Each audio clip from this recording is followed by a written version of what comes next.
Welcome back, everybody. I am sitting down with two firemen today. First, I have Bo Slarv. He is a paramedic for 7 years, former fireman in Mesa, Arizona. He spent 3 years with Memphis Fire, currently working as a civilian medic back in the Valley in Arizona. Attempting to go through the department right now. He'll get hired out here for sure. I also have Cody Miller. He started his career in 2005 with Rural Metro Ambulance, serving in the East County. That's over here in the Valley. Completed paramedic school, got hired by Sun Lakes Fire Department, EMS Division in 2008, and then was rehired by Rural Metro on the fire side in 2011. Currently, he's a driver and paramedic assigned to Truck 5 C Shift in the city of Memphis for Memphis Fire Department. He started with Memphis Fire in 2018, later assigned to Engine 23 prior to promoting to driver. He's been married for 16 years, has 2 kids, 14-year-old son, 12-year-old daughter. Real quick, boys, but hey, listen, we're here to talk about a freaking crazy call. It's been all over YouTube. We had the video to share with everybody, but before we get into all that, start with you, Bo. Did I miss anything, my brother, in that bio? Or did I mispronounce your last name, my friend? No, actually, that was spot on this time. Oh, okay. Gotcha. Well, I practice for everyone. I practice offline a little bit. Cody, did I miss anything? You want to add anything, my brother? Nope, good, got it all. All right, so kind of preemptive, and I'll let Bo and Cody kind of share the stage here on how they want to do it before. So we have the video, we have some raw GoPro video. So I'll let these guys kind of explain, but a little kind of teaser. Basically, these two firemen were on a roof on a good working fire, and then Cody fell through. Then there was a Mayday that consists, and you guys are going to see the disaster that kind of followed from there with radio comms and everything else. And again, this is a communication issue, not a fireman issue. So I'm excited to share the story. So, bros, thank you so much for coming on. When I saw this YouTube video, man, and please, we'll tell the audience what month it happened, but it was not too long ago. And I reached out to you guys immediately because I'm like, oh my God, this is a crazy story. And I remember you guys saying, hey, man, let the department do their thing. And then, yeah, we would love to come on. So here we are. I've been dying for this moment. So, guys, thank you again. Welcome. And then please kind of share with the audience on what we're getting ready to watch, kind of break down the call, what you guys were doing, the unit you were assigned to, kind of the whole shebang, if you don't mind. Maybe even how the day started. Yeah, so it was April 28th of this year, probably a date that I and definitely won't forget. I can tell you the address. I can almost tell you the entire run number. I mean, speaking for myself, it was a normal shift. We got there, I get there about 6:15, check everything off. Day's going pretty normal. I mean, it wasn't super busy. About an hour and a half, Bo, before we went out for a car wreck. No, never found anybody. We popped the trunk, heard some gunshots. They were relatively close, so we went back to the station, and we had joked about the fact, like, they didn't want us around. They're probably going to go burn that house down where the car is.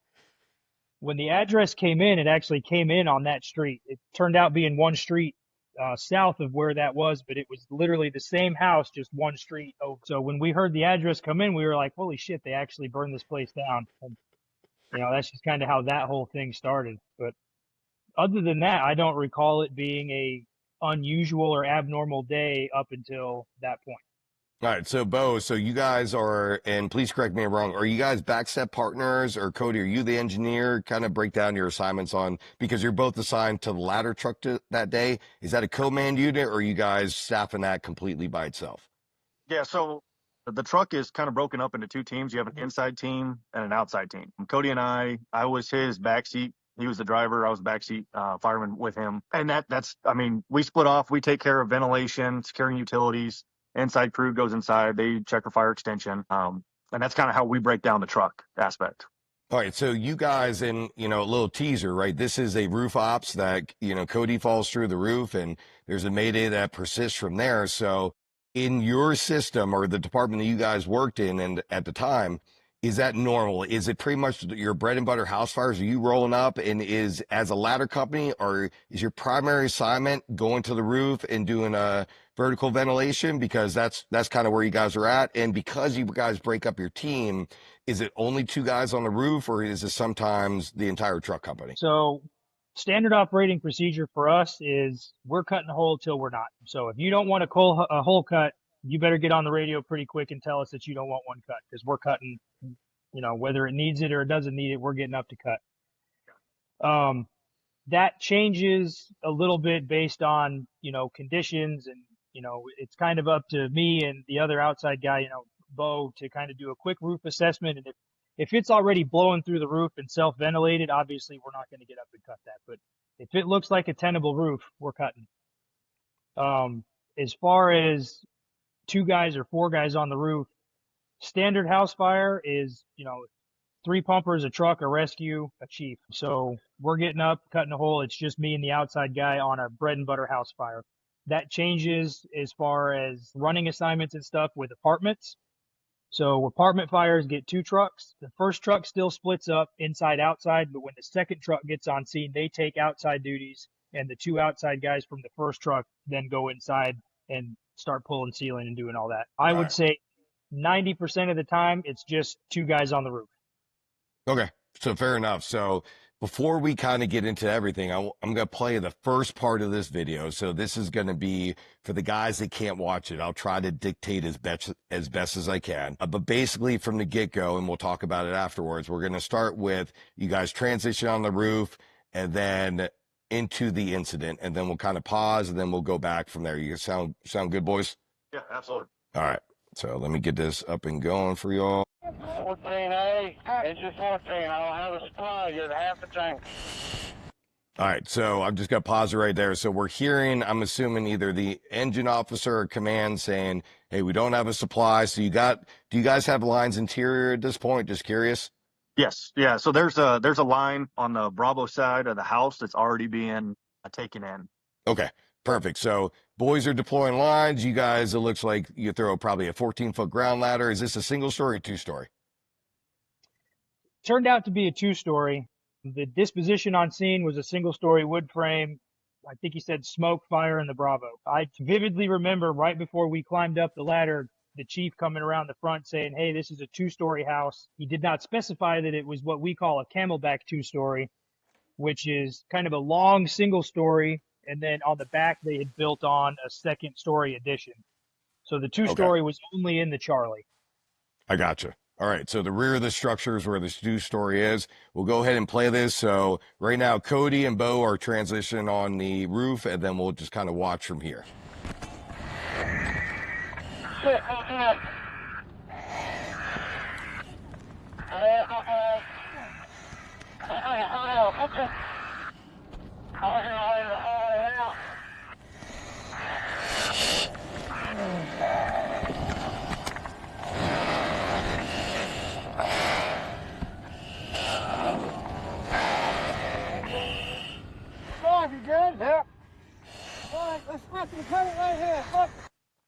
All right, so we're hearing a little of the audio, right? So, Cody, you're in front of Bo right now. We hear you talking. Hey, Bo, you good? Yeah, bro. And I believe that's Cody, you talking. Correct me if I'm wrong, saying, hey, let's go ahead and cut up here. So, how high towards the peak are you guys right now? It's a double answer question, right? So when we got up there, I had assumed that we were on the second story. Okay. Going back and looking at it, we were probably halfway back the distance of the house, but we were still on the first ridge, what would have been just into the first floor attic, not up on the second story. Okay, But we copy. were maybe 15, 20 feet back from where we got on the roof at. Okay, so you guys are transitioning. Cody, you're leading the way, right? Bo, I'm assuming you're the sawyer at this point, correct, sir? Yes, sir. All right, so yeah, Bo's got the saw, Cody's leading the way. We'll keep watching, see what happens here. Coming up to you.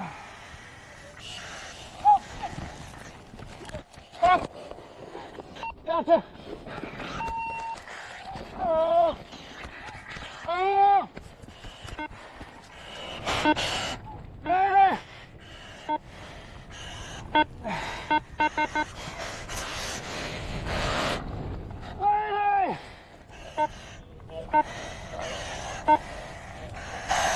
Mayday.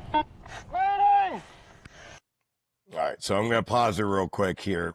So anyone listening to this, they're all firemen. It's freaking bone chilling to hear that. So Cody, you fell in, and I want to hear from what you felt, if you felt anything at all, and then kind of what your next reaction was. But Bo, first, off of you, So your brother goes down into the hole, and we hear you. And I played this video at the academy for the instructors over and over again, and we've all said the same thing. Like, oh my God, you hear that radio key over and over and over and over again. It will not transmit, and you're trying to say the Mayday. So from Bo, from your aspect of it right there, you're coming up. Tell your story at this point, brother.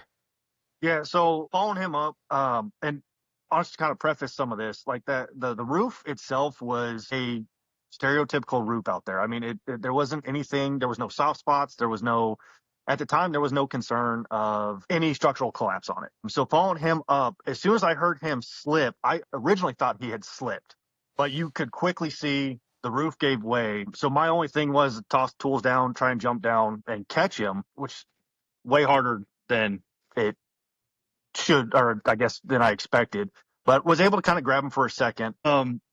As soon as the flames started kind of kicking up through the hole, I lost grip on him. And I know that there's a stigma with the Mayday, but that was my first immediate instinct, was immediately get on the radio and just try and get someone downstairs to locate where he was at. All right. So I'm sorry. Go ahead, Bo. No, go ahead, Bo. Keep telling me. I'm sorry. The other thing that kind of paints a little picture, and Cody and I, so we've been friends, like I said, for 20 years. We went to high school together in the Valley, so we've known each other for a long time. So watching him go through and losing grip on him, my first instinct, first immediate thought that kind of goes through my head was, I have to call his wife and kids. So that's really about the immediate reaction for me. He falls in, right? And so just so the audience that is able to watch this, the camera goes fire. So that is basically, from what I understand, that is you at that point reaching in, trying to hold on to Cody at that point. Am I correct? Yes, that's right. Okay, and then at some point you lose grip. So Cody, let's rewind a little bit. You're moving, everything's like gangbusters. Like Bo said, like, hey, there was no warning. We felt like the roof was tense. So at that point, you're making your way up. You turn around to Bo. Hey man, let's go ahead and vent up here, and then tell your side all the way up to here, brother. So, I mean, I sounded the roof, and I had a Lawless with me, which is kind of why I brought that up prior, but I had the Lawless axe, sounded the roof, it felt fine. I'd say maybe 5 or 6 steps up, I actually got down on my hands and knees and looked at the shingles to make sure there was no smoke coming out of the shingles. There was plenty of smoke coming out of the eaves, but there was no visible fire. There was no sagging. There was no bubbling of the tar. It wasn't super sticky or spongy. I mean, it felt super fine. I've been on way worse roofs than that. Bo and I have been on worse roofs than that together, and we got down and we're like, we maybe not want to have been on there, but this one was not the case. I find the ridge line, I get up. I specifically remember finding the chimney, and I turned around, asked him if he was all right. I said, hey, if you slip, the chimney's right here to my left. What ultimately kept him on the roof was the chimney, because he was able to hook the chimney. I've never told somebody that, not one time before, ever. I typically try to stay away from them because they fall and they turn into a 40 million pound missile going down the ground, So we try to stay away from those, but for whatever reason, hey man, here's the chimney if we slip. I found the ridge line, the second ridge line going back towards the Charlie. Took maybe 2 or 3 steps, kind of lost visibility because of the smoke, and you can hear me in the video say, hey, fuck it, let's cut right here. Mm-hmm. I stepped off the ridge line. I was already standing where I had fallen through with my full body weight. I hit it one more time to show him where to cut, and my right foot fell a little bit. The left foot went in. You hear me say shit, and then from that point forward, it's fire. I remember him saying, I've got you. After that, my next immediate feeling was, I'm in fucking trouble. Okay, fair enough. And like I said, I don't want to cut you off, but just for the audience, let's play the rest because you just fell through, and then we'll keep talking with you, Cody. All right, brother?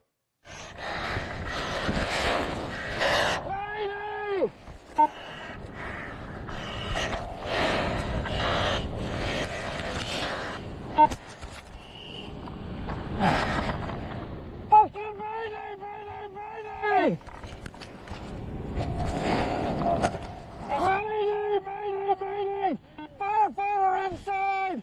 Firefighter fell inside! Firefighter fell inside!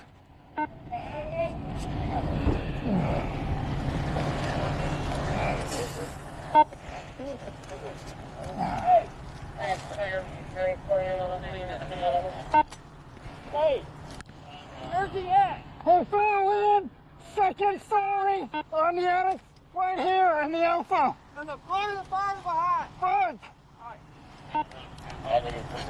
Dorian, he's in the attic right up here.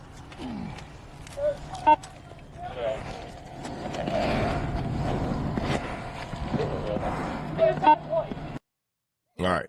I have this second half of that video, but we're gonna stop for a second. Before we get back to you, Cody, the last thing we talked about, you're in the attic, or at this point you probably have no idea, but you're engulfed in fire. So Bo, you hear multiple times, and for the guys that can't watch it, he is literally scattering off the side of the roof right now and screaming at the guys on the ground. So that's what you hear over and over and over again, because you constantly hear the beep of him trying to get on the radio.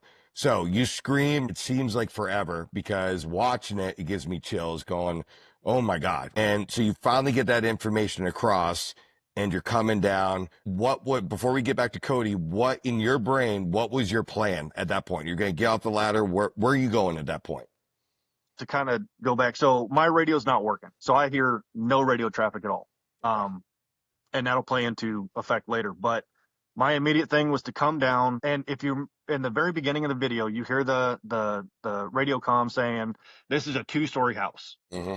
That's immediately what was the last thing that I heard and the last thing I remembered. So when I'm trying to relay that information to the rescue guys that were in the front door, I was saying second story, which I knew, going back after kind of nerves kind of calmed down, I knew it wasn't a second story, but he was in the attic space. So that's really that was my immediate thought is one, come down. And if I wasn't seeing any quick movement, I was going to go in and get him myself. I know, not to jump ahead, I know that there's one section of the video where I do walk around the side of the house, Mm-hmm. sizing up a window, because I'm trying to think, can I fit through this window, jump through this window? Because I can see where he fell through and I can get to him right away. Again, my radio traffic's not working at all. So I'm kind of just taking a second to step back and kind of watch what everyone's doing real quick to try and figure out where I need to be next. All right. And from you guys heard, I mean, in all reality, we run Mayday drills all the time, worst case scenario, and communication is always an issue, but you do a very, very good job in it. The highest stress moment you've probably been in your entire life, most likely because you just watched your, I mean, if not best friend, really good friend go in the freaking hole, worst case scenario, but you're able to communicate down to the boys on the ground, hey, where you believe he is, what's going on, because he even said side alpha, right here, second story, because again, you said, hey, that's the last thing I heard, so I would have done the same thing. Hey, second story, alpha side, I'm giving you all the information that I can remember right now, and you did an amazing job going through that, because at that point, guys typically will shut down. So, dude, kudos to be able to get all that information across. So, all right, Cody, back to you. So last time we talked to you, right, you're in the hole, it's all fire. The last thing you hear is, hey, man, I got you. And then the grip gets going. So where do you even go at that point? That's a valid question. I don't have an answer for you. So I very much remember my feet going in. The best way for me to explain it is like when you see somebody trying to get out of a frozen lake where the ice just keeps going away. I had my hands up and it just kept falling. I think I maybe got two swipes in and I was in the attic. All I saw was fire. I mean, I say that I went black, but it really wasn't black. It was just red. The most interesting part is that when I fell in initially, I could feel the heat coming up my turnout pants. When I stopped falling the first time, I didn't feel anything. I didn't hear anything. I couldn't see anything. I was completely numb. Again, my initial thought was, I am in trouble. I need to call a Mayday. I remember taking a breath, trying to gather my composure, and I remember looking for my lapel mic and trying to make sure I knew where that was. At the same time, all I could think is that engine 14's below me. If I can get out of here, if I can pop a hole, if I can get my hand through it, maybe they can find me. And you'll have to excuse me because I keep it together pretty good, but I can already tell you it's hard to listen to. It's impossible for me to watch, but talking about it is it's also rough. And before we continue, it is extremely difficult. I know that. Thank you for sharing the story, because in all reality, guys across the nation are going to listen to this and it's going to make them better. So because of you and your incident, you're probably going to fucking save a fireman one day. And again, emotions run. I get it. Thank you again. And keep talking, my brother. I appreciate you. I remember thinking, got to call a Mayday, found the mic. I keyed up, Mayday, Mayday, Mayday, Mayday, Mayday, Mayday. I let it go. And the only thing that I could hear was Chief Barry, check Mayday, go with your lunar. I don't know if you put the video in here, if you have it, or if other people have heard it. In the lunar, you can hear me say, truck 5 driver, I fell through the roof. I'm in the attic. I've got fire above me. I don't know where I'm at. Right about the time I say I've got fire above me, you hear a very rhythmic banging. That's me trying to get out of the attic. And you got to turn the volume up a lot. My wife is the one that heard that the first time we had it on the TV. And it's kind of faint, but if you listen, as I'm talking, you hear a banging. It's, and I do remember hitting with my hand, my right hand, right at the end of my lunar. There's kind of a crash. I stopped talking abruptly. For me, that's where everything stops. I gotcha. I don't remember a whole lot after calling the Mayday. I do remember very much thinking, and this is all very quickly, but my first thought was, it's fixing to get really hot. Don't scream. Don't let them know that you're about to burn. Don't let them know that it hurts. Followed immediately by, I'm not going to see my wife again. I'm not going to see my kids play sports. My daughter had just made the soccer team. There was a ton of things going through my head that, who's going to call her? Who's going to go get her? How are they going to get me out of here? This is going to suck. But again, after I fall from what we know now is where I came down was the old attic pull down stairs. Wow. She knocked over it, which is why I was able to punch it out. And I ended up falling down, what do you think, Bo? 18 feet maybe total? Yeah, total. To the concrete. At one point, I remember seeing a hose stream way in front of me, but it did come up from below. So I knew somebody was down there. I just thought I've got to get out of here. At no point was I going to give up. But the most important thing was, I don't care what people think about me calling a Mayday. Like I got to do it. Right. And go ahead. No, it's, I hope we're at the point now in the American Fire Service where there is no shame calling a Mayday. I feel like in the last 10 years, we've made it very, very abrupt that, hey, if you get in trouble, textbook says, hey, anything that you can't resolve within 30 seconds, you should call Mayday. When we teach guys, once you realize, and you said the exact words, you immediately are like, I'm in fucking trouble. That's when, and you didn't wait 30 seconds to figure out how to get out of it. Immediately you're like, hey, where's my lapel mic? Let me call the Mayday, because that's what guys miss when they're younger on the job. Don't fuck around with it. Call the Mayday. And then if you're lucky enough or good enough, whatever it might be, and you're able to free yourself, then good. Cancel everybody. No big deal. No harm, no foul. Let's watch the rest of the video real quick. And then I want to keep talking to you, Cody, on where you believe you ended up, what happened to you, and then Bo will go back to you because, and the audience will see in the video. I mean, at this point, you're frantic looking for the guys. Where's he at? Right there. All right, so at this point, Bo's, for the guys that can't see, Bo's off the ladder, and it looks like, and guys, correct me if I'm wrong, I'm assuming that's your battalion chief on scene because I'm looking at a white helmet.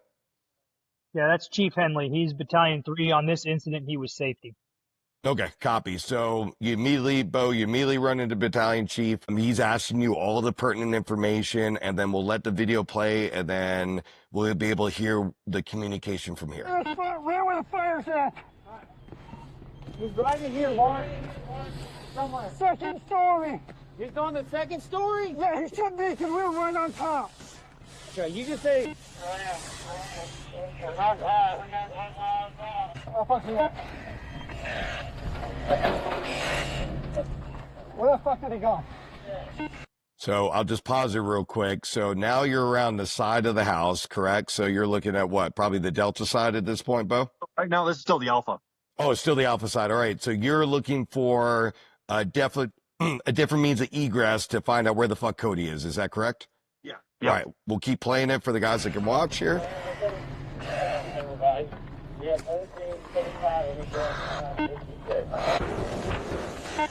All right, so here you are. I kind of jumped ahead of time. So now you're on the Delta side, right? It looks like you found a man door, and then you're going to enter in. And I mean, right now, before we play the rest, what's your objective? You're just trying to find Cody, right? Yeah. So, kind of hard. Again, not hearing anything on my radio. I know where he's at. There was a window that you passed by, so I knew where he fell at, and I knew that I felt like I could get to him. So I was just going in after him. Okay. That was my ultimate goal. Okay. Copy. All right. So at this point, for the guys that aren't watching, so Bo's entering the side of the structure. They found a man door. He's forcing it. It looks like there's probably some junk behind it. So he pushes it open. And then now as we're watching, he goes interior trying to find Cody. Okay.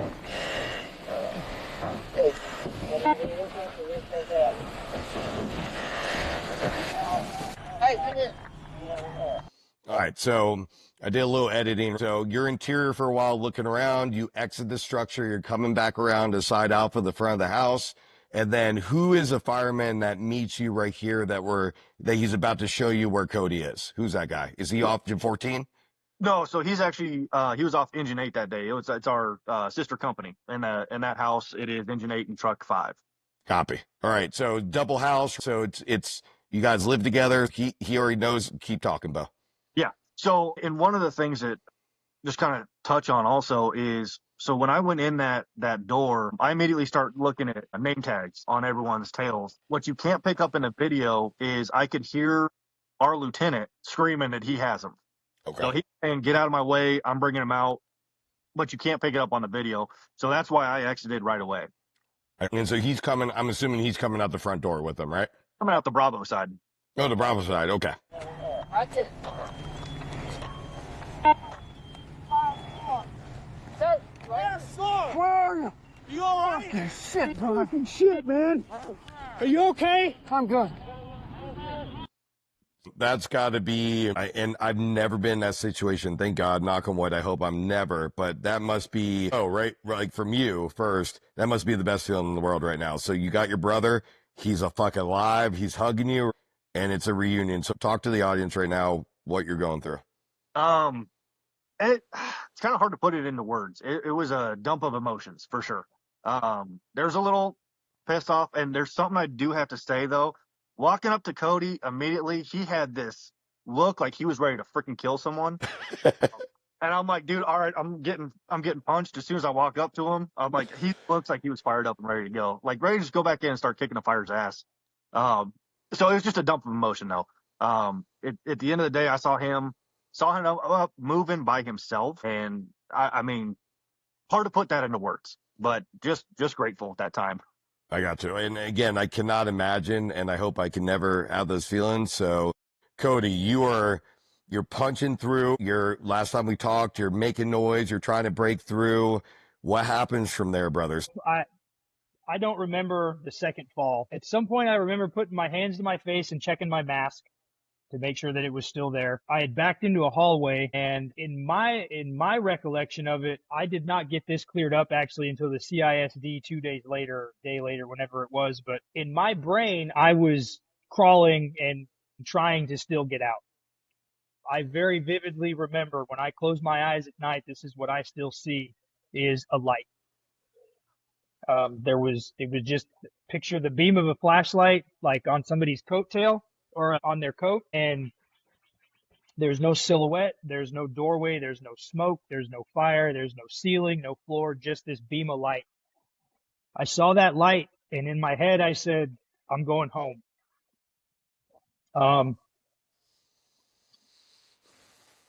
In my head, I was yelling, I'm over here, and I'm crawling towards that light. Come to find out, when they found me, I was face down in the hallway and I wasn't moving. Wow. I could not even physically have seen what I saw because that's not even the direction they came from where I saw it. Our inside guy, Moose, off the truck, and the hookup guy, I think, or nozzleman off of engine 14, Glenn Harmon, and my lieutenant on the truck. Actually, those three found me. Moose said, I came around the corner and I saw this thing on the floor. He said, I only knew it was you because I could see the playing cards you keep on the back of your helmet. So clearly I was face down, wherever they found me. Harmon says, I grabbed your shoulder, you didn't move. I grabbed your shoulder again, you didn't move. He said, you were dead. And then all of a sudden you turn and look at me. Lieutenant Guest grabs my right shoulder strap. And at this point, this is when everything kind of starts to come back. Guest grabbed my shoulder strap. He's trying to get me out. He's screaming at me. And I said, get off me. I got to go get Slarv. Where's Slarv? Where's Slarv? In the audio, you can hear me come up on the radio and say, Truck 5 driver, where is Slarv? I don't remember that at all. They get me out to Bravo. I don't remember coming out. I don't remember taking off my helmet or my mask. The next thing that I recall after feeling that jolt back to reality on my shoulder strap is finding him in the front yard. I was convinced that he had fallen in after me. Wow. Okay. And my only concern was, I got to go get him. We got to go find him. So once I realized he was okay, my next objective was, after I gave him a hug, I went to the truck and grabbed a pike pole. I was going back inside. True fireman action right there. I freaking love it. I'm assuming at that point, probably the battalion stopped you. Yeah. Were you in this? Very little, like my left ear, like the back of my neck. I had a scratch on my right shin. I had some scratches on my back and some bruising on my left elbow and my left hip, and that was it. I mean, so you were super lucky. Yeah, like sunburn kind of stuff. My skin was really hot for like 24 hours. Okay. Like my whole body was just on fire for 24 hours, but nothing, nothing serious. I mean, again, amazing. And it's, we don't talk too much about this, but it's one of those things where you were saying, you're literally heading to the light. Like, you were probably dead for a fucking second, right? And God forbid you fucking woke up, and then, to fucking a guy named Moose, which is amazing because you're talking about a truckie named Moose, which I fucking love. And I'm like, I already picture him. He's fucking 6'7", 280. Yeah. And he's dumb as a fucking box of rocks, but everyone fucking loves him, and he'll fucking plow through a fucking door for you. Like, I love those fucking guys, But the fact that you wake up to a fucking dude named Moose, and then your LT's there, and the fact that they're grabbing you, and then you meet up, it's got to be an insane amount of emotion. So you guys, like I said, you're grabbing a tool. So after that, what happens? Are you guys going to the hospital? Are you going back to the station? Are you hanging out? Do you go back to work? What happens at that point? Look, I grabbed the pike pole. I was going back to work. Chief Barry grabbed me. Battalion 1 grabs me in the front yard, says, hey, what are you doing? I said, I'm going back to work. And he said, no, you're not. Made me sit down in the front yard. Bo comes and sits next to me. Chief Barry comes and sits down. I looked at Bo and I looked at Chief Barry. I said, hey, Chief, ventilation complete. Yeah, a human-sized hole, check. He did not think it was funny. I thought it was funny. No, it's hysterical, but yeah, I get it in the heat of the moment. They made me get checked out. I was pretty adamant that I was not being transported. So, they take my turnout coat off, take my pants off. And as I'm taking my turnout pants off, my right leg is black from the top of my knee to where my boot was. I like black. The paramedic, and he had a paramedic student, looked at it and was like, oh my God, because he thought I was burned. I took a sandy wipe and wiped my leg, and it was just soot. Wow. Soot and a scratch on my shin. Damn. I mean, I want to say this is that 2 guys on engine 14 got burned on their legs from the ground up from this fire. And I'm laying on that same ground that is so hot that it's burned 2 people through their gear, and I don't have a burn on me. You can't explain that to me ever. I just a fully involved addict and an additional, 8 or 9 feet down to the ground, and I don't have a broken bone. I'm not severely burned. I might have got knocked out for a brief moment, probably, but I walked out under, for the most part, my own power. It's not something that happens. And it's not your fucking time. It's not your time. Like you said, I've heard of less extreme incidents that's been a line of duty death. And the fact that not only did you have minor burns and minor injuries, you're literally grabbing a fucking tool and going back to work. And the only reason you're not is because your battalion chief is stopping you. I mean, that just shows that like you're meant to be a freaking fireman, bro. Like, I mean, that's it, period, the end. That's all it comes down to. Right. So it's just yeah, go ahead. So the EMS chief on scene, super cool. I've known her for a while. She said, just let him check you out. And, the medic, checked my airway. He did all the things, 12 leads, all these things. Well, he asked me if I had my mask on, and I said yes. And I was coughing a little bit, and he did not believe me that I had my mask on. So he stepped out to go ask Moose and Glenn when they found me if I had my mask on. And the second he stepped out the back of that unit, I put my pants on and went out the side door and went back in the house. No way. And I would like to say this. Looking back on it, it was extremely irresponsible of me to do that. I should have been transported. I should have been evaluated. At the very least, should have been put on the sideline and, pretty much forced to sit on my hands and do nothing. But that's not what happened. It was my choice not to go to the hospital. I wasn't going. I was going back to work with the guys that just worked so hard to get me out. I wanted to be with them. I was, for the most part, not injured. I can work. I'm going to work. So that's what we did. We ended up ultimately staying on scene, putting the truck up, spraying the aerial on it, going back up on the ladder, beating some more holes in the roof, going in and pulling ceiling. And it took us until the end of the shift. And finally, we never went home. We just ended the shift, went back to the house, got cleaned up, and then that was kind of it. So at that point, so for you, Cody, I'm assuming this is probably on the news at this point because that's a big freaking deal. Does your wife have any freaking clue what the hell happened? Because I know when I got burned in the hospital, and my ex-wife, wife at the time, right, is blowing me up. Who got burned? Who got burned? And I'm playing it off. I don't know. It's probably one of the new guys. So how did that go on? So I did not have my phone with me, which is kind of unusual. I usually bring it, but I knew where this house was, so I didn't grab my phone. I had taken somebody else's cell phone and texted her from the scene. What I wrote, what I tried to write is not what I sent. I don't actually remember what I wrote, but it was not anything like what I thought, just to kind of show you my mind was not right. So we got back to the station about 6:15, 6:20. I called her and I said, hey, look, there was this thing. We had an incident. Keep the kids home. I'll be home soon. And she's like, what did you say in that text message? I was like, look, there was a thing. I'll be home. Keep the kids home. And she said, no, I'm not keeping the kids home. And she says, look, it's obviously not that big of a deal. You're still there. Now, double entendre of that is not lost on her, especially. What she meant was you're still at work. They didn't send you to the hospital or send you home. Then when I got home, I called her on the drive home, couldn't even hear her voice. I could not listen to the sound of her voice without getting choked up. So I just said, I'll see you when I get home. I walk in the door and she's making coffee. And the second I see her, I grabbed her on the shoulder and I'm a mess. Immediately, I'm a mess.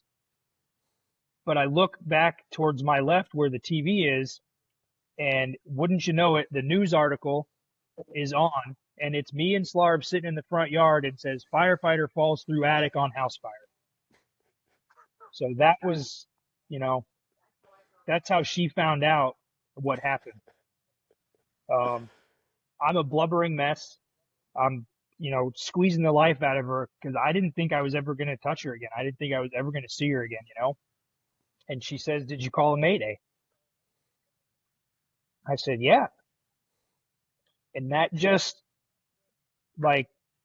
it's just a testament to how important Mayday training is. The fact that our family members, our spouses know, most of them, mine especially, that is such an integral part of this job, but also it can be really fucked up if you have to call a Mayday.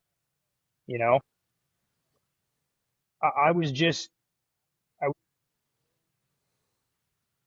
still kind of confused as to what really happened, but I knew I'm not supposed to be alive. I'm not supposed to be here right now. And honestly, since that day, there has not been a day that's gone by that thought has not gone through my head at one point or another. I'm sure. So if I understand this correctly, and I'm pretty good at figuring out old ladies, and it's she was gauging the seriousness by asking you that question, and she knew if the answer was no, she was going to kind of go on her way, and you said yes, and I guarantee she wasn't expecting that answer. And it's probably one of those things where she's like, "Fuck!" Like this wasn't a little incident. This was a really big deal. Yeah, I think by the way that I grabbed her when I walked in the door and started crying, I think that she knew that this is different because there's been things before where I'll call her at 1 o'clock and be like, hey, there was this thing, or, hey, I backed into the garage door again, or hey, somebody hit us, like I got to get a drug test or whatever. But like I think that she knew this was different, but nobody realized how different until we saw the video. Gotcha. How long did it take for you guys after the incident? So we're talking, it is several hours later, basically, because now you're home. Bo, I'm assuming this is your GoPro, correct? Yeah. All right. So at what point did that video get shared between you guys? Because obviously you had it. So we know how Cody's thing went. So, hey, man, you got off shift. What was your experience like going home? So very similar. I think as soon as I got into the truck, I don't even remember if I actually even showered afterwards. I'm pretty sure I just changed and wanted everything off. But I got in the truck, and it's kind of the same story-ish. I got home, kind of broke down with my wife. I mean, broke down. Very, very similar reactions. As far as the video going out, honestly, I can't even remember. I think I had sent it to the other shift that just came on. They wanted to know kind of what happened. I know I had sent it out, and then it kind of grew legs of its own and took off, and that's when everyone started kind of seeing it. The other thing with that is at the same time that this fire was going on, we had a historic church burning down in our first due as well. So we had two fires in our first due. That one and then the other one. So with that being a historical site and how quickly our Mayday was relieved, it was kind of, I don't want to say swept under the rug, but it wasn't as significant at the time. I think once the video kind of grew legs and took off on its own, it definitely opened a lot of eyes. A lot of people, I don't think they realized how bad the event actually was until the video was seen. Answered a lot of questions on, were we wearing PPE? Were we wearing our masks? Was everything done correctly? So it definitely helped in that aspect too. Right, and to clear up, because I've watched the video several times, I've shown recruit training officers, and we've all had the same reaction, like holy cow, like it could have happened to any of us. And I'm a ladder dog through and through, so it hit even harder for me. So I am looking at it from a ladder captain perspective, and I'm watching you. So you are sounding. I see it, right? It is kind of hard to see in the video, but you're sounding with the tool, you're progressing through. So what would you say to ladder dogs like myself? And I've been in a similar situation, but instead of falling through a roof, I fell into a basement. But the amount of information that your brain had to process before you were in 100% fire, I already know this answer was zero. But please talk about the warning signs, because I already know the answer to that. But what would you tell, let's just say, a brand new guy trying to prevent him from having the same incident that you had? Because my personal opinion, and correct me if I'm wrong, it appears to me it was a unpreventable incident because it looked like an accident. You're sounding, you're progressing, visibility goes to garbage. Fuck it, let's cut here. Where an uberly aggressive, reckless fireman would have said, let's continue to progress, right? So I'm watching this video, and I've shown it to a bunch of other captains, and we don't see anything wrong with it. So it's like, how do you learn a lesson from something that, and again, correct me if I'm wrong, I don't believe you did anything wrong. What's the lesson learned on the ladder side on roof ops for vertical ventilation, on your perspective, sir? So I will say this. I did not realize the amount of smoke coming from the Charlie division until I watched the video, because we came in from the other direction. I was facing the Alpha Bravo corner the whole time. So I did not appreciate the amount of smoke that what I think we know now was in the attic, but it was coming up that camelback that they had built and coming out that second story area out there and kind of blowing over. So I don't think that would have changed our tactics at all, but maybe, hey, just kind of keyed us in like this might be a little bigger than we're giving it credit for. I will also say that, yes, I had everything on, but I did not clip my waist belt. Would it have changed anything? Absolutely not.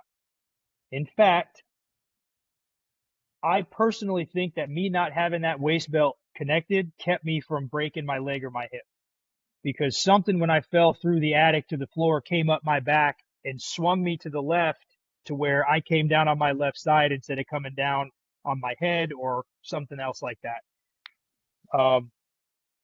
But especially for new guys, right? Like, roof op sucks sometimes, especially in Arizona when it's 136,000 degrees out or it's humid and you got turnouts on and it's heavy and you got to carry this ladder and then you got to put your stuff on, and man, you don't look cool getting on the roof with no smoke or none of this or none of that.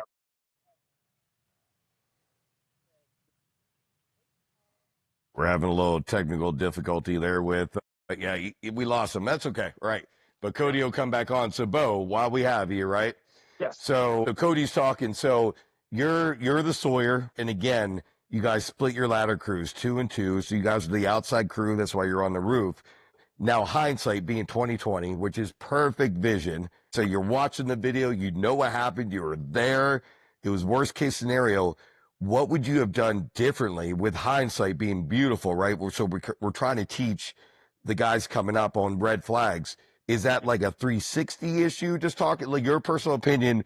If you had that same call tomorrow, what would you change compared to what you guys did? So I think the biggest thing that I would change is we wouldn't have thrown that ladder on the Alpha. Okay. So when we walked up, we made a split-second decision. On the Delta side, you had a power line that ran from the house to the power lines. So we were trying to avoid that along with a concrete sidewalk. On the Alpha side is where our hose team was at. They were pulling their hose through, or I'm sorry, the Bravo side.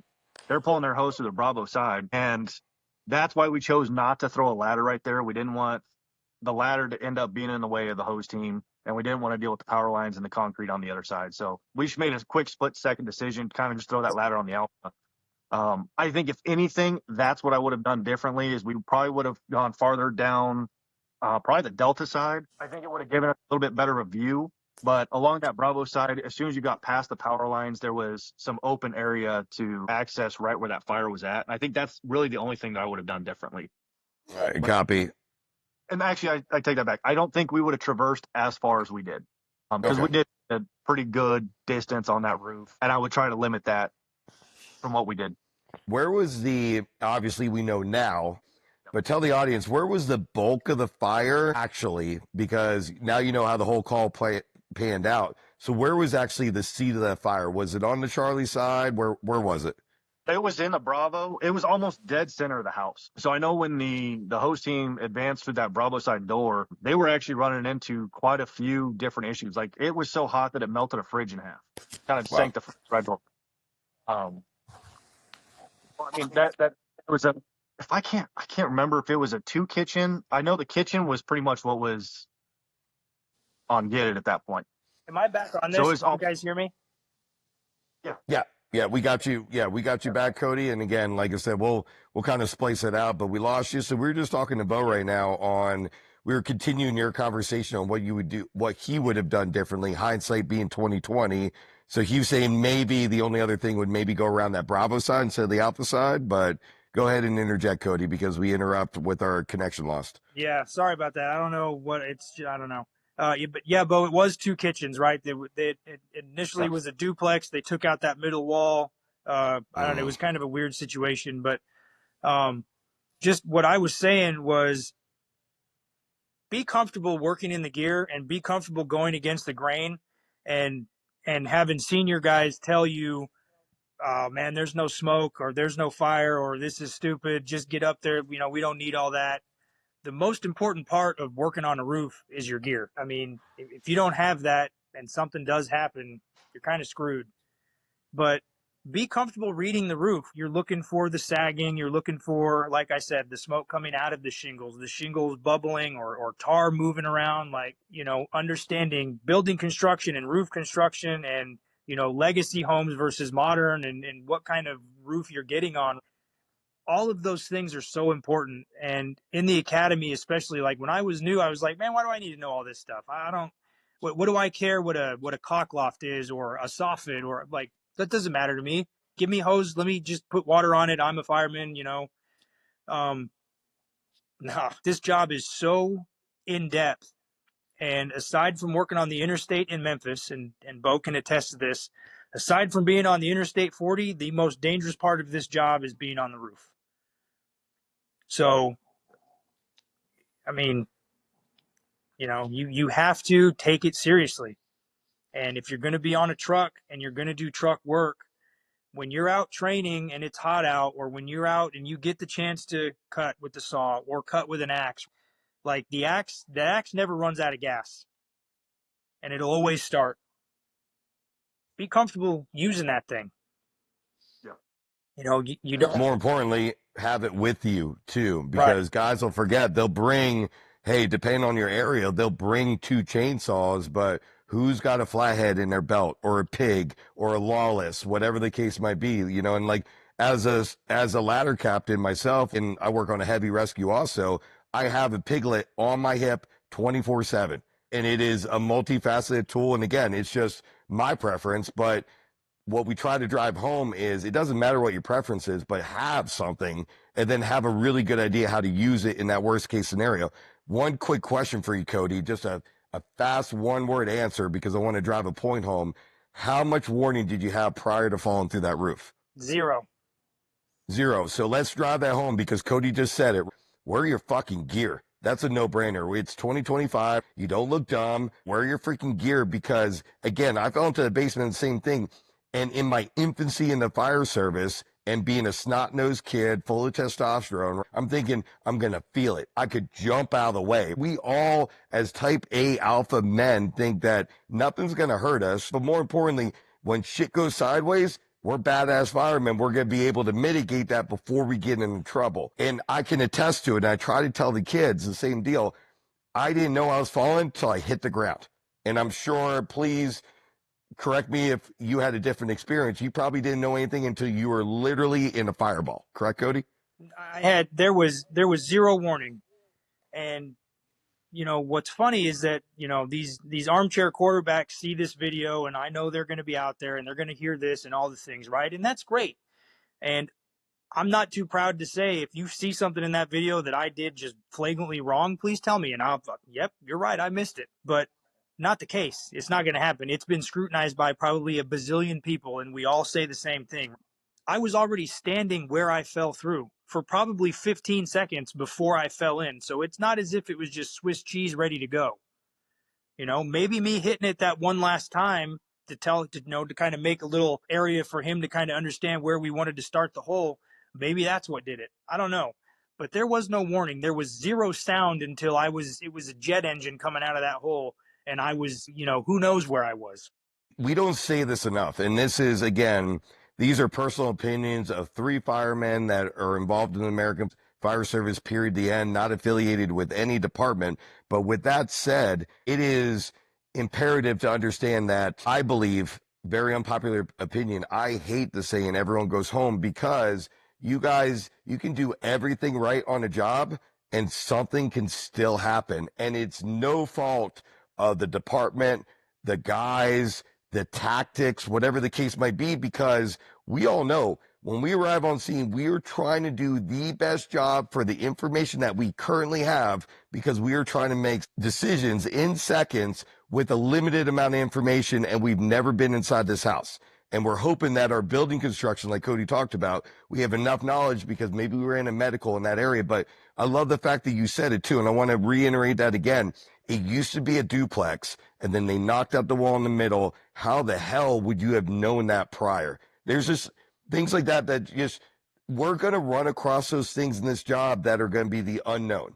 So the only thing we can back up on is our lowest level of training. And thank God you boys had a high level of lowest level of training, because that's what we resort to when shit hits the fan. And the only way to do that is, and I believe it true, both you boys have been consistently trying to elevate your game the entire time throughout your American Fire Service career. Is that correct?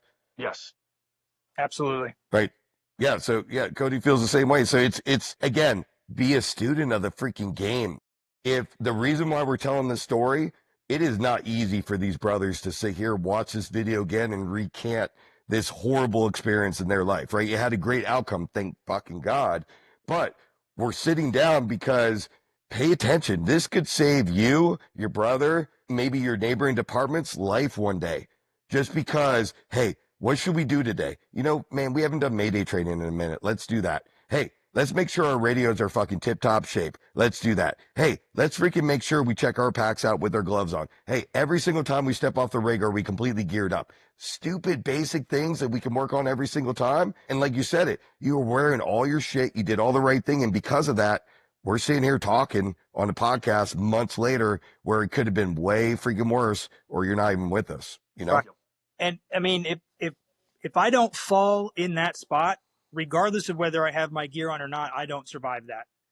If I fall 6 inches to the right, 6 inches to the left, if we continue on down the bridge line to that house and I fall in back there, I don't survive, because they had ultimately covered up the stairs, built a man door off the second floor, and there was a living space up there. And it was 1x6 decking on top of lath and plaster on top of sheetrock. So Oh my God. I don't hit through that. But if I fall where I fall and I don't have my gear on, I still don't survive. Right? Because one breath of that shit that came out of that, I'm dead. So there's so many factors in this. If we continue down the ridgeline and cut, Bo and I easily could have been killed along with 8 people inside, because we didn't realize until afterwards the entire ridgeline of that house, halfway through, the glue lamb or beam, whatever, looked like it had maybe been spliced together, but was sagging down to where, you know, Bo's tall ass has to duck to get under it. Like, there's so many different factors that this could have turned out so different, and it didn't. And that's great. And I'm reminded every single day of that, you know. And I sent Bo this picture yesterday. We made a run at an elementary school down in our territory, and it's literally across the street from this house. I took a picture of the house and sent it to Bo, and he said, "Hey, I know that house." And it's as it was the night when we left it. It's stuck in time. It's just this moment in time that almost, you know, very easily could have taken mine and very easily could have taken both of ours. And it's just there. It's this vessel of, man, I'm glad I did everything right that day. Yeah, absolutely. So, Bo, let's talk real quick before we kind of transition off. So we had talked multiple times throughout this episode so far, the radio failure. So, and you had said you were having a radio failure. You actually couldn't even hear anything. So tell the audience what the fuck was going on with your radio. Still don't know. Okay. Tried to recreate it several times. However, I landed on my stomach when I dove through that radio out of whack. And I think outside of the stress of everything going on, I think that may have very well could have been a breaking point for me, because I was frustrated as shit trying to get out on the radio. Still can't recreate it. Still can't figure out what the heck happened, why it happened. I mean, there were hours trying to figure out if we could recreate this thing, pushing every single button on it. I don't know if it was a freak incident. And the weird thing is, as soon as I turned it off, turned it back on, working just fine. And just curious, what did you have a radio strap, a lapel mic, or was that a radio in your pocket? How do you carry it? So usually I carry a radio strap. This time I just had it in my pocket, and then I had it on lock, so you can't change channels on it. And usually that will keep it from flipping channels, hitting something inadvertently. But this time it was just sitting in my pocket. Nothing else. Yeah. Do you guys use Motorola radios? XTS 1500. All right. With that said, the only reason I'm asking, and it's crazy that it's lining up. So we just had a Fools meeting a month ago, and every meeting we do a training class, and this one just happened to be radios. And I learned a ton about the limitations of our radios. So, I believe the entire American Fire Service uses Motorola radios. With the crazy thing about it, super long story short, we're 2% of what buys the radios. So they basically don't care about us. The only thing they ever altered was the size of the knob so we could do it with the gloved hand. The craziest thing about it is the internals of those radios fail. So it'll lock out and almost repeat what was happening in your situation at 146 degrees internal. So now they're talking about the benefit of wearing a radio strap, because now it puts it lower. where there's less heat and then your lapel mic's up higher, and they did rate those lapel mics up to 500 degrees now. So then they're not failing before a face piece. But I'm curious, and this is conspiracy theory or whatever, but I literally just learned it a month ago. I wonder, because when you dove in, like, and you said it prior to me even asking, you dove in, you grabbed Cody, maybe because of your pocket and where your body was oriented, maybe it cooked that radio for a little bit, and all you had to do was let it cool off, turn it back on, and it's operated. Again, I don't know. I'm just speculating. But again, that's good information for the guys to know that it is important where you carry a radio, and I'm a huge component of radio straps for that reason. The biggest reason is I always know where this is 100% of the time compared to that spinning. But dude, that might be another little feather in the cap of, hey man, it was in your pocket. You're literally in a hole of fire trying to grab your brother. That could have cooked your radio. And worst case scenario, like if it didn't work out how it did, and Cody was able to self-extricate and have assistance exiting the structure, that could have been the cause of a line of duty death, because those radios aren't designed to hold that temperature because of the location, Yeah. and no shame on you. You were doing everything correct, but it's like, it's just good information for the guys to know, because we all use the same fucking radios. Yeah. And in that incident itself, so my entire torso dropped inside. Okay. The only reason I didn't go in was because I hooked the chimney. So, I mean, without a doubt, the amount of fire that actually kicked up through that hole in a matter of milliseconds was incredible. So I definitely, I mean, we've been trying everything, trying to recreate it too. I would almost, like I said, I would almost maybe bring that up. Like literally, we just learned that 146 degrees internal, they die. And it's funny because the craziest other thing is the radios that we use also hate water, smoke, and heat. And I'm like, Right. awesome. That's what we operated. Cool. I'm like, fucking amazing. I'm glad we went with these across the nation. But dude, that could be an issue. It could have led to the communication breakdown. 100%.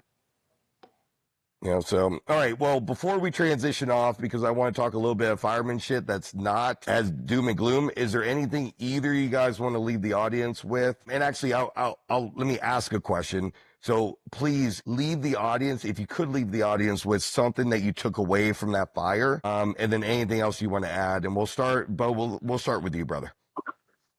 Biggest thing that I can say, so being on the outside of the event, my mind and my body were doing two separate things. I think that's the biggest thing. So I think by taking Mayday training seriously, just getting through the reps and the muscle memory is going to kick in. In that incident, I thought I'd lost one of my best friends in that second. So my brain had, whatever it was doing was not what I wanted it to be doing. My body was still working. I knew that I needed a tool. I knew that I was going back inside and I was going to do some work and try and help find him. But my brain was completely not there. So just taking the training serious and making sure it becomes muscle memory. I think that's the biggest thing, because that's what you're going to fall back on. You're going to fall back on what is your train, especially in an incident like that. That's my biggest takeaway. All right, perfect. Before I get to Cody, that just reiterates what we've talked about a million times. The highest level of stress, you resort to your lowest level of training, which is exactly what Bo said, your muscle memory. So when you're like, why am I throwing my pack for the 18th time, blacked out with gloves on? Bo just said it. Because in the worst case scenario, you can fucking do it, right? And without that training, without being that foresight, you're probably fucking dead. And, and because of the training these guys have, they're both talking to us. So, Cody, same question, my brother. If you can leave the audience with something, and then anything else you want to talk about before we transition off your call. Yep. So the one thing that I took from that fire is kind of along the same lines, right? It has to do with training, but appreciate the training that you have and take it seriously, because the little things is going to be what saves your life. It's going to be I should put my structure gloves on, not my work gloves to cut a hole. How many times you got on a roof and cut a hole with work gloves? 100. Oh, I can start the saw better. I can hold the axe better, whatever, right? I can climb a ladder better. So do the little things. Take every little thing you can, right? Your chin strap. How many guys wrap it around the back of their helmet? everybody. I put it on my chin every time. My helmet didn't come off. My mask didn't come off. My regulator stayed in. My pack stayed on my back. All of these tiny little things that, especially you as an RTO, harp on these new guys. I'm not going to say kids because not everybody's a kid, but the young guys in the job that they think is mundane or stupid. They're not. The mundane and the stupid is what saved my life. And one thing that I kind of want to hit on, Bo's radio malfunctioning is a blessing in disguise. Yeah, absolutely, yes. Granted, he just watched me fall into a raging inferno, and he is understandably distraught. I, for some reason, because again, training and whatever, right, have the wherewithal to catch my breath, get my composure, and call a mayday that's clear and concise and to the point, right? Short, sweet, to the point. Mayday, lunar. I'm not really sure where the hell I'm at, but I'm somewhere that I'm not supposed to be. Come get me. His radio malfunctioning allowed me to have the air, allowed me to have that ability to call that mayday. So again, all of these things, all of these factors, all of these stars that keep aligning, right? It sucks that he had radio malfunction. It's unacceptable. But at the same time, I was able to get my mayday out. The chief heard it, and we effected a great rescue. So it's just all these different factors that you can't tell me that this is not a predetermined thing in the universe. And I'm not going to get into religion and all that stuff. I don't. That's not a bag we need to open. But everybody believes different things. I don't believe in coincidences. Everything that night happened just the way it was supposed to. We were supposed to be together on that roof. We were supposed to be together during this incident. I was supposed to fall through. And I think it was a game time decision on whether or not I was supposed to survive. And whom or whatever made that decision, the decision was made because of how we operated and how professional we were, and the fact that we took the time to take the shit seriously and do what we need to do to go home. But, the little things is what's important. Yeah, and you hit the nail on the head, and I'm so happy on how you explained it, because you literally said, like, the boring, mundane shit is what saved my fucking life. And it again, it's the hardest thing to do. It's fun to do the crazy trainings, right? We're freaking rappelling off the side of the tower. We're fucking doing heavy lifting and extrication or whatever. But it's like, who wants to do pack drills? That's fucking dumb, right? Who wants to pull a tack line? That's dumb. Who wants to just go through cut sequences and sounding? That's dumb, right? Because we've all done it 1,000 times. But again, like you said, those things is why we're all talking right now. So again, the basics, you can't do the fun advanced stuff until you're absolutely 100% proficient in the basics. We'll never be proficient with everything. The goal is to try, right? But the basics, every single one of us can. And I think that's the most important takeaway, right? Wear your PPE, be smart, have your head on a swivel. And then again, and Cody said it the best, we talk about it in Fireground Survival. He took a BOA. He just didn't say the acronym. He freaking breathed, organized, and acted. And he literally broke it down. But that's the basic level of training. So kudos to you guys for fucking staying on top of your game. And because of that, great lesson. And I'm telling you right now, it's going to save someone's life by listening to this, because they're going to pick up one tiny little thing and they're going to have their story, 5, 10, whatever years from now. And hopefully it's a good turnout because of what they learned. So with all that, thank you guys so much. So let's transition on some cool fireman shit. So we asked all the guys, both you guys are in Memphis. You're both on the same truck, right?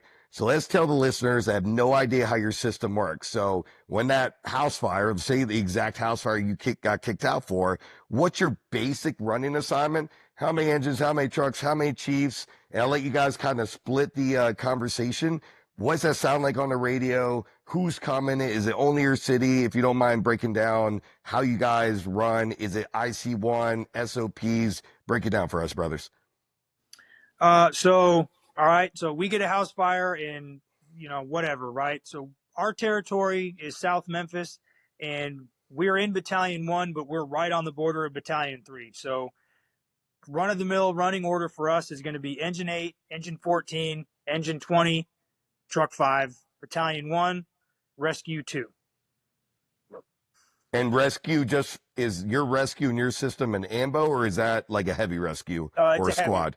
It's a snorkel. There's special operations. They think they're cool. Okay, copy. Some of their stuff is cool. I don't want to badmouth the rescue guys, but the rescue's a heavy rescue. I'm one of those guys, but it's all good. So it's all good. The ambulance, we call those units. Okay, copy. So you get 3 pumpers, a truck, a chief, and a rescue until the first unit gets on scene. Once it's declared a working fire, you get a second BC, a division chief, rehab, air truck, an ambulance, an EMS lieutenant, and an EMS chief. I think they started putting battalion 20 on them. There's tons of resources. It's one of the things our system is great with in Memphis, right? We have resources that just come out of thin air. Yes. All right. So with that though, so that first arriving truck on scene, that officer, I'm assuming he's given some sort of size up, BIR, on scene report, whatever you guys call it. How does he start marching out assignments, or is that predetermined? How do you guys run? Bo, what's your system like, brother? I feel it's for the most part predetermined. You know, you're not pulling a line until your lieutenant is saying, yeah, we're pulling on this one. That is an absolute no-go. Do not do it. For the love of God, do not do it until your lieutenant says, yes, pull it. But usually that first engine on scene, the first lieutenant, he's going to do a quick 360. He's going to let the guys in the back know, are you pulling a line? Are you close enough to catch the supply, or is the second end pumper going to take care of supply? And then same thing with the truck. First truck, we're going to try and set up almost dead middle so we can take care of the house. I don't think there's anything else. That's pretty much it for the most part. I mean, we do it so often that it's just become a second nature. All right, so Cody, when that initial officer does his 360, declares a working fire, is he now given assignments, or is it dependent on how you arrive? You already know what you're doing unless that officer says differently. How's that work for you guys? So everybody know we all have a job, and that is until something changes, that's your job. So first in pumper, right? You've got your lieutenant and your nozzleman. You've got your driver and your hookup man. You know what your job is. Again, the first arriving truck, lieutenant, inside man, or we call him the little ladder man because he takes in an attic ladder, puts it at the front door. And then you've got the driver and the outside guy who, that's a ventilation team. He takes the fan to the door. I get a ladder and an axe. I put the ladder out. He'll come and grab the saw. We meet at the ladder. We kind of talk about it. You know, hey, is this the best spot? You think we need a roof ladder? What's the pitch like? And then go to work. Second arriving pumper is going to be supply. So driver and hookup man are going to tag a plug.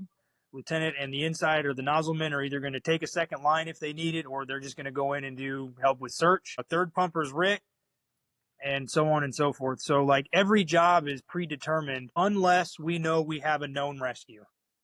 Everything changes. Yes. Everything changes. And I love that you guys run that, because you know how the Valley is, and I've been arguing from day one that we talk on the radio way too much. So I love the fact that you guys have that predetermined running assignment, because if no one says anything, like you, and correct me if I'm wrong, you basically said it. We all know our job. We're going to work right now. None of us have to talk. We all know what we're going to do. And then obviously if it's outside our norm, which is only that 5%, that's when we key up and start talking, right? Hey, be, mindful. Hey, it started in the basement, whatever the case might be, or whatever, but outside of that, I've been preaching from day one. The radio should be bad news only for the most part. Is that kind of how you guys run?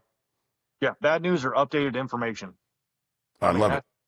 Definitely one of the most important things is just having that updated information on important stuff. Not, yeah. Very little radio traffic should be done really by anybody other than maybe the first in pumper lieutenant and the chief. Like, you don't need to say I'm inside pulling ceiling. Nobody cares. Right?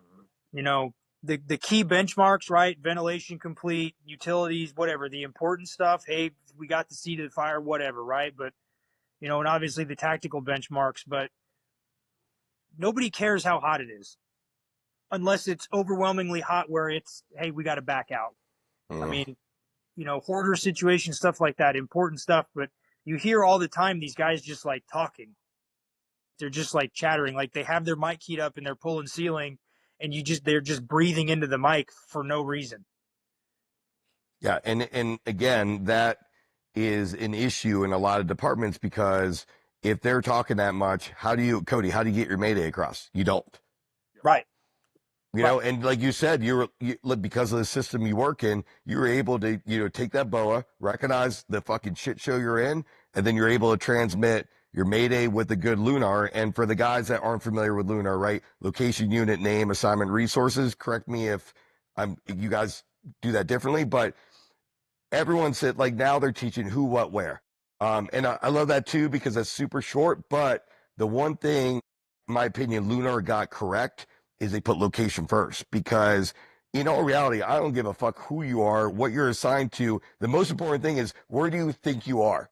We're coming to get you no matter what. It's not like, bro, you're on Engine 18, we ain't coming for you. Like, you're like, no one's gonna say that, but location and then unit. So you're like, hey, where you believe you are, and then who you are, and then if anything else doesn't get across, at least the boys have a good set where they're trying to go. And I mean, I don't know if you guys work on that a lot, if you like the Lunar, if you like the who, what, where, but I mean, talk on it if you guys want to. I mean, I've always appreciated the Lunar, and that, learned it in MCC's academy, learned it in the fire academies, and it's something that's always stuck with me. I think it's easy. I'm a big fan of acronyms anyways. That's why they color code everything and put big numbers on it because we're all dumb. I like the Lunar report, and you hear all kinds of renditions of this thing, right? But at the end of the day, it doesn't matter if you use Lunar or however you say it. You have to know what you want to say before you key up the mic. Yep. And if you're not in the mind space to understand that, one, you're in the situation where you need to call a Mayday, and two, you don't understand how to do it, and three, you don't understand that you're a professional, and I understand that you are in a very tenuous situation right now, but calm down, get the information out, and then you can panic. Nobody can help me if we're all panicking.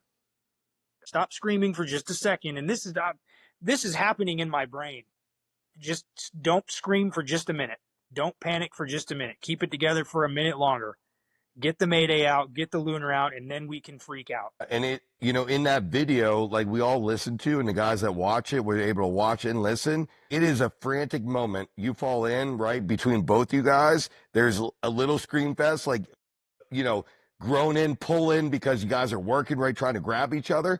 And then after it, Cody goes in, Bo's trying to head towards the peak to be able to get someone's attention. But then everything calms down because of your guys' training. It's like, I need to get this fucking information across now. And no time was Bo like just overly breathing, not being able, he's just screaming to someone and then he's giving pertinent information. Now you're in the attic potentially burning, and now you're giving pertinent information. And again, that just goes back to your guys' training. So we can't reiterate that enough on how important that is to be able to control this, because at that point, like that's all we have. Because and we try to tell the new guys, listen, if you cannot get yourself out, all you're trying to do is buy time for the boys to get to you. And if you're buying an extra 30 seconds by sucking down that extra 150 psi that's all left in your bottle, maybe that's enough for when they get you out and you're in respiratory arrest that they can get you back. It's a game of seconds. So, and thank God you didn't have to go through that, Cody. But right. Again, both you guys demonstrating that video, it's a panic mode, and then both of you were like, training kicks in. I need to get this information across, and I have to go back to work. So it's a good fucking take-home message, from a horrible call that all of us can learn from. I know, like I said, we've talked about the academy multiple times, and and this podcast is going to be shared with all the recruits from here on out, because it's that important to drive home the fact that it can happen to anybody, no matter what you're doing. And again, you can do everything right, and something can still happen. It's an inherently dangerous, extremely stressful job that we've all signed up for. Right. Yes. And for me, the biggest takeaway from this, that my goal of this is this is not a look at me and Bo, look what we did. We're on a podcast. This is a look at what we did to have the outcome that happened. That's what I want people to take out of it, and to understand that, bad shit happens, and it happens very quickly, and you can do everything right, and you can still have a really, really bad situation happen before you even know what happened. So that to me is like, that is my biggest thing. And I've started researching Maydays, and I've compiled, pages of information and statistics and all this stuff. And now that we've been through it, and now I need to know more. I need to know more. I've been on the other side of this, and we hear of people talk about it, and we train on it, and hey, we practice this, but like, I've done it, and now I've lived through it, and now I need to understand it so I can really own this thing and understand it more. Hell yeah. So, last little bit before I get too sidetracked here. So we were talking about your bread and butter house fire. We went through your predetermined run assignments, which we freaking love over here. But with that said, last question, and whoever wants to answer, what's your truck culture like? And when I ask that question, are you guys searching ahead of hose lines with cans? Are you searching through windows? Is it primarily going to the roof every single time? Kind of break down truck culture in Memphis for the listeners. So I think the biggest thing, unless there's an obvious rescue, which kind of throws a wrench into things, our biggest thing is we're automatically breaking off regardless. There's no communication because we know we've trained it, and everyone knows what their job is. And so we know inside's going inside, outside's going outside, and we're taking care of everything. And the responsibilities that are put on the outside guy is pretty phenomenal too, for not being the company officer. We're kind of left out on our own to make those decisions and to be breathing, thinking firemen. That's what our job is to figure that out. It is a very, very aggressive culture. We're there to get a job done and save lives. That's for my take of it. That's probably the biggest thing. All right, Cody. So yeah, you guys split, which is freaking awesome. And then again, your opinion, what's your truck culture like? So the only other question I would like answered, do you guys search ahead of hose lines? Yes. Yeah. So okay, and please tell the listeners that search with hose line, what is the benefit of searching ahead of a hose line, please? Look, it's pretty simple, right? What's the nozzle guy going to do the second he opens up the nozzle? 9 times out of 10, he stops and stands there, and everybody stands back and watches him put the pretty fire out and oohs and ahs. But what are you doing? You are losing visibility if the fire is giving you any kind of visibility at all. You're disrupting the thermal layer. Now it's hot as shit. Now you're all steam burned. Now there's shit falling on your head. And again, everybody's just standing in the way, right? We all bottleneck in hallways. Nobody helps hump hose through the door. They all walk over it like it's some kind of, voodoo thing. We're scared to touch it. Don't walk through a doorway without grabbing some hose and pulling it in. God, yes. Anyways, search you search in front of the nozzle because it's easier. Yeah, it might be a little hot, and yeah, maybe you get a little too close to the fire, but there's nobody else in front of you. You don't get caught behind the nozzle. You don't get caught behind the hose stream. There's not a bunch of shit in your way, and that's how you do it. It's just how you should do it, and that's just how. Yeah, and I agree with your guys' culture 100%. And again, my personal opinion, if you are searching ahead of the hose line, and again, tell me if you guys feel differently, but if you're searching ahead of the hose line and you're on my crew, we are trying to find the seat of the fire. That is our main objective. As we're searching, right, for the seat of the fire, if we come across a victim, obviously that is our main priority. But when we find the seat of the fire, then we are now coaching the engine in because we are faster. We have a can to protect. We can isolate doors to buy us time. There's so many different tactics that we now know over the last 5 years compared to the last 20 years that can benefit us with flow pass and isolation. But with all that out of the way, then after we locate the seat of the fire, now we can actively search for victims from the most dangerous fucking area out to the front. But no one seems to understand on the importance of that, and it's like, well, it's all about firefighter safety. Well, no, it's not. It's about Mr. and Mrs. Smith, or Grandma Smirkins, as I like to say it. But again, if you're operating as a truck crew or ladder crew, whatever you call it in your system, and you are trained properly and you have the proper equipment between your set of irons, your fucking hook, your can, there is no reason why you cannot search ahead of a hose line. And then with being a forward thinking fireman, like you're talking about, be able to isolate a door to contain the fire, then coach the engine in. Why doesn't everyone do that across the nation? It just freaking blows my mind. as simple as isolating a fire, shutting doors, like very simple thing that makes a massive difference. You know, the houses that we go into, right? Sometimes, obviously, they're not all that very big. You know, 1,200 square feet, 1,500 square feet, whatever, right? This is, again, my opinion, and this is me. You stand in the front yard till the hose line charged, and then you purge the air, and then you pull the charged hose line up the porch stairs, in the door, around these corners. But you already know you're going in, and you already know you need the hose, and you already kind of know where you need to go, but you don't need the water till you get there. Why are we not advancing uncharged hose lines a little bit into the structure to make it easier for us to get in and quicker? What are we doing? Why are we waiting out front? You don't have to. You know you're going in. You know you've got water. You have the hose. It doesn't have to have water in it right away. Get in there a little bit before you charge the hose. It's just going to make your life easier. That's You know, my Cody, and I know we're going on a tangent right now, but you just sparked something in my brain, and it makes a lot of sense. And I'm going to fucking slide that in there for the next argument I have about searching. But you're right. So we have a hose line, but we don't open the fucking bail till we get to see the fire. So what is the difference between a ladder crew with a can? Because that's, you still have water, right? You're still not activating that can until you hit the sea of the fire to kind of knock it down, close the door, maybe convert it a little bit. But I mean, tactics out of it. You're right. We are still searching with the hose line, basically without water, because the freaking bail's closed the entire time. So what is the difference between the two? I have no idea. But again, if we could fix the American Fire Service as a whole, we'd all be billionaires and everything's done, then we'd have nothing to fucking bitch about and talk about. So then we wouldn't have all these. But anyway, boys, thank you. I love how aggressive Memphis is. I have yet to talk to any dudes that work out there, so that's freaking awesome. And the listeners love it because, you know, we're based out of the West Coast, but we have a shit ton of fucking East Coast and Midwest. And we say it every time. We all do the same job, but we do it so dramatically different. And again, if it's like king of the day, I would take, you know, something from every department and then make it like the perfect fire department. And then we roll from there. And that would include a tiller truck, by the way, but that's just my personal opinion. I wish we had a tiller. You know, our son plays baseball. I was just talking to my wife about this. We were talking about people getting traded from team to team and whatever. I said, how crazy would it be if the fire department was this nationwide thing and they called you and said, hey, you're getting traded to Boston tomorrow? Yeah. Or, you know, like how crazy would that be?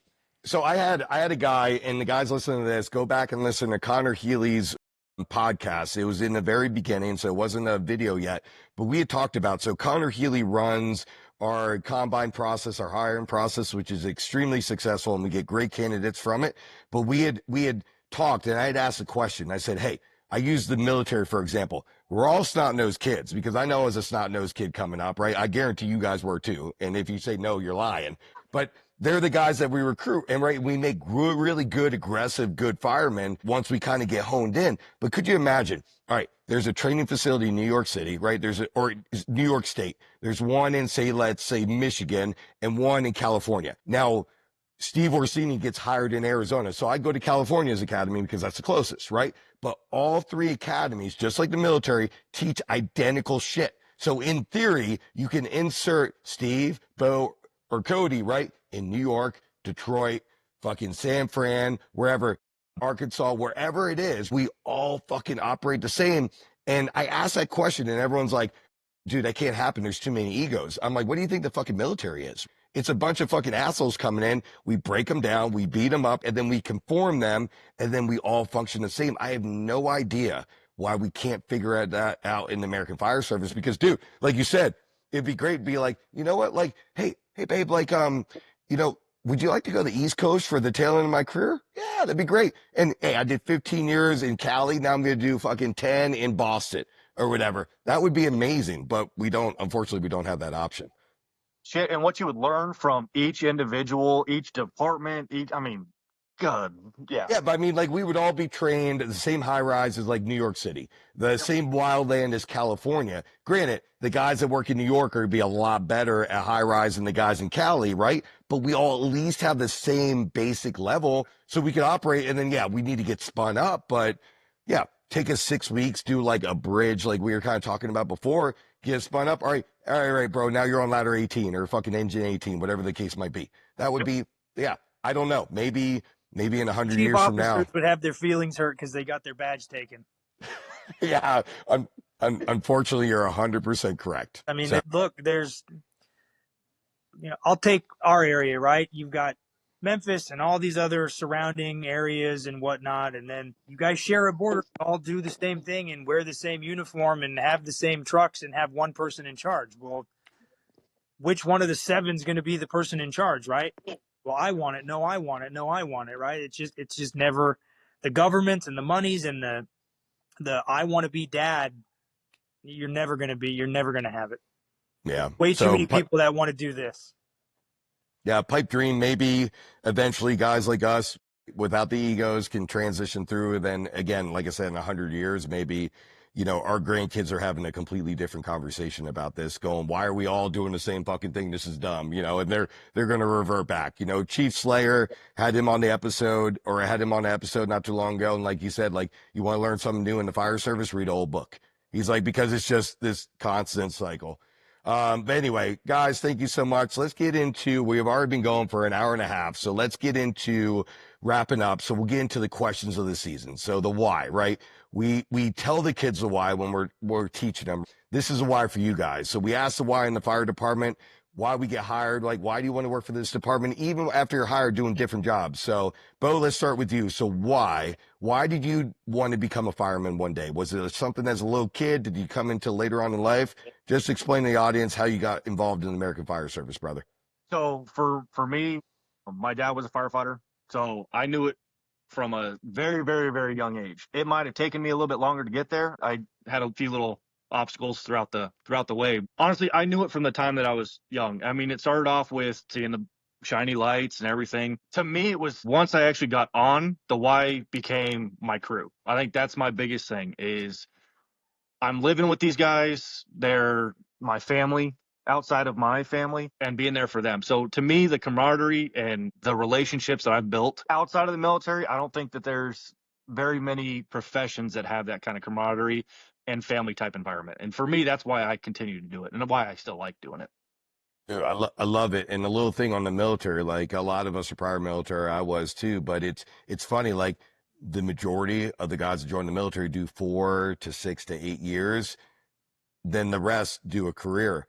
Where us, once we get in, man, we're in for 25, 35, sometimes even freaking 50 years. So I believe, again, my personal opinion, I think our camaraderie is even higher than, I would say it's the highest out of any profession out there because we're just a completely different animal. Again, that's my opinion, but like you hit the nail on the head. Like it is a family for, 100%, no matter what city, what part of the nation you work in. I would even say, but it's all a brotherhood. And again, the greatest thing about it is, Memphis, Arizona, freaking Mexico, it doesn't matter. As soon as you're a fireman, you're a brother, no matter what. You might be an asshole, but you're still a brother, So but yeah, exactly. Hey, he's our fucking asshole, motherfucker. Like we can make fun of him, but you can't. All right. So Cody, same question. So you're why, brother? So like, what got you involved in the American Fire Service? Was it something as a little kid, or did you come into it later in life? I mean, yeah, I was infatuated with it as a kid, but it wasn't something that I aspired to do. Like, you remember Bugs Bunny? I took a wrong turn at Albuquerque. I got lost on the way to college, and I wound up in the best career in the world, honestly. I was working at some restaurants, and the guys would come in, a couple guys from Tempe and Gilbert. I'm not going to name any names. I am 100% sure the guy from Tempe, everybody knows. I'm not going to say it. But pretty integral in me even just trying to get my EMT and get hired. He was like, hey, man, why don't you just try it? I was like, I don't know. College really isn't my thing. I kind of hate it. Went to EMT school, really liked it. And like I said, I took a wrong turn at Albuquerque and fell into the best job in the world.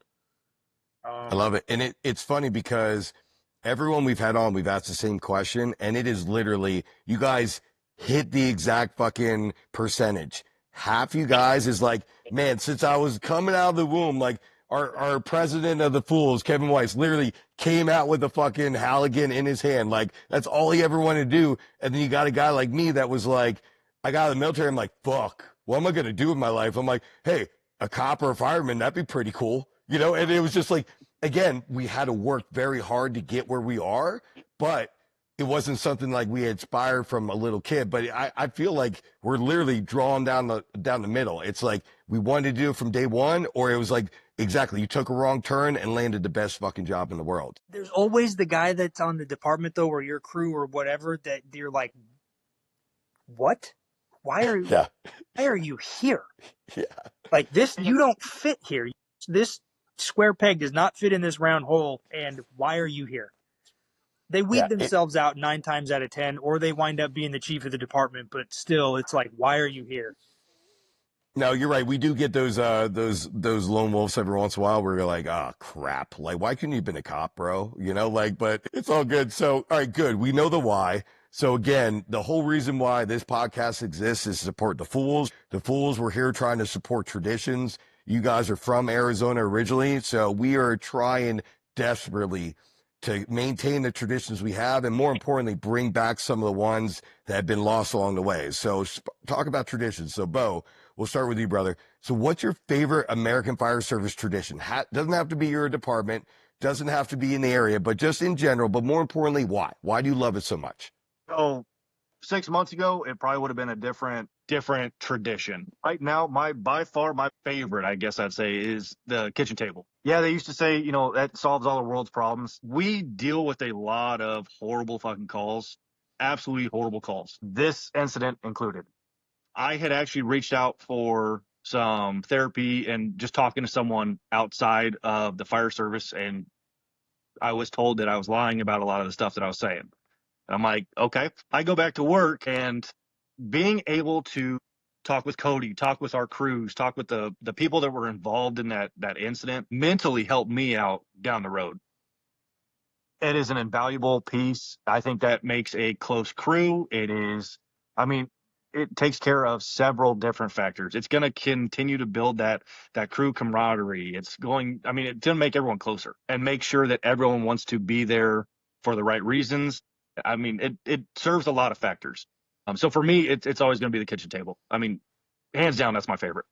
I love it. And we've said it a million times, guys, a lot of guys have said the kitchen table or the coffee table, depending on what department they're at, but everyone's reason is different. So before we kind of go on that, Cody, I want to step on you. So what's your favorite American Fire Service tradition, but more importantly, again, why? Look, so this is a Memphis specific tradition, I think. Oh, okay. I love it already. And it's not even every station, and it's not, but my favorite, well, I've got 2 favorites. One is you bake us a cake on your birthday. That's fucked up, actually. Happy birthday to you. That's really fucked up. Make us a cake. Make us a cake. Don't buy it. Don't bring it from the store. Don't have your mom bake it or your wife. You bake us a cake at the station on your birthday. Oh. And then somebody is going to eat the first piece right out of the middle. Straight out of the middle. Come on, stop. Every time. You guys are a bunch of assholes. And then the second one is, if you're eating something, you better have a plate. Okay. Because if it's not on a plate, it is getting knocked out of your hands or thrown across or smashed in your face or something. It has to be on a plate. Unless it's popcorn. Even a slice of pizza? It doesn't matter if it's finger food. If it's an ice cream cone that you hold in your hands, you have to have a plate under it. Or someone can legally knock it out of your hands without recourse. The only caveat to that is popcorn. Popcorn can be in a coffee filter. Yeah. Oh, okay, but it has to be in a vessel of some sort. It has to be in a vessel. Yeah, 20 feet is right. Dude, we could talk for 20 minutes about the dumb shit we do in Memphis. Literally. Those are my favorites because those are what the guys that I came to Memphis as a lateral, and there was a lot of traditions in Memphis before I got there, and that's how the guys did it. That paved the way for me to be able to be where I'm at. So I appreciate them allowing us to even continue those traditions because I had no part in that prior to those. But I do appreciate them and I enjoy them. And nothing makes me happier than somebody who bakes this beautiful cake, who has probably never baked a cake in their life, and sets this thing down on the table and cramming a cup in the middle of it and eating the center out of this cake. It makes my day. Oh my God. Les, never heard that in my entire life, and I love every fucking second of it. Is the biggest asshole I've ever heard of and the funniest thing I've ever heard of altogether. That's amazing. Hey, happy birthday, bake us a fucking cake, and now I'm gonna ruin it, right? I mean, God forbid you don't bake one. Right. yeah, you're Right. probably kicked out of the house at that point, right? You're Remember done. the cheesecake? Who was that? The cheesecake? The DoorDash cheesecake? There's someone that's still there. Oh my God. All right. Well, that is one of the best traditions I've ever heard of. So thank you so much for sharing that. Uh, so I can't even remember what I was going to talk about the kitchen table. I don't give a fuck anymore because I'm just concerned about birthday cakes. So let's get to the last question. So, my favorite question. So you can snap your fingers, right? An instant change, instant gratification, zero sweat equity.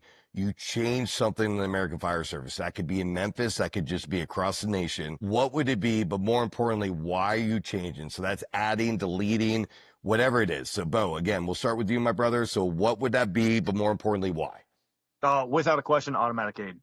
Okay. I Explain. mean, so working both in the Valley and in Memphis, just seeing how other departments function, where this is our territory, you don't cross this line. Being super fortunate in the Valley, it doesn't matter what city's on the shirt.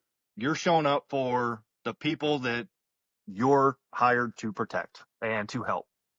I think that's the best way to do it. I think it's the best for the city, for the people that you're there to do a job for. I think it gets people for resources there quicker. I think it makes a difference.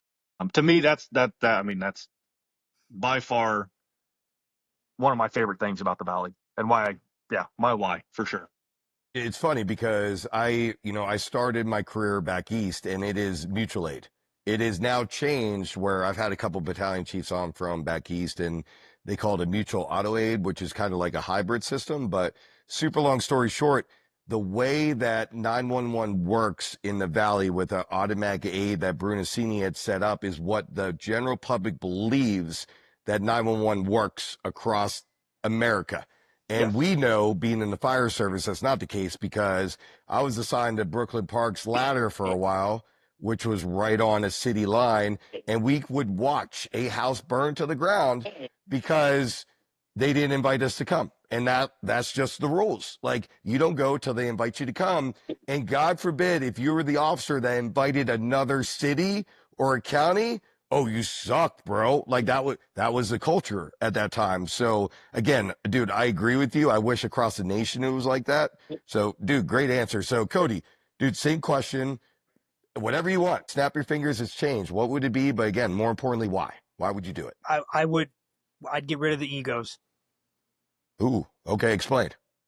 So how many times have you had a good idea or a training, a class, a truck, something, right? A different way to respond, a different way to dispatch, a different update to how you, to where, to whatever. EMS, fire, it doesn't matter. How many times have you had that idea and you've taken it to somebody and they've shot it down simply because they don't like it? It could be great. It could benefit everybody nationwide. They don't like it. And it doesn't go any further than that. How many times have you brought something up or said something or brought to the attention somebody doing something wrong in a position of power saying, hey, that's not how we do things, and you're punished for it.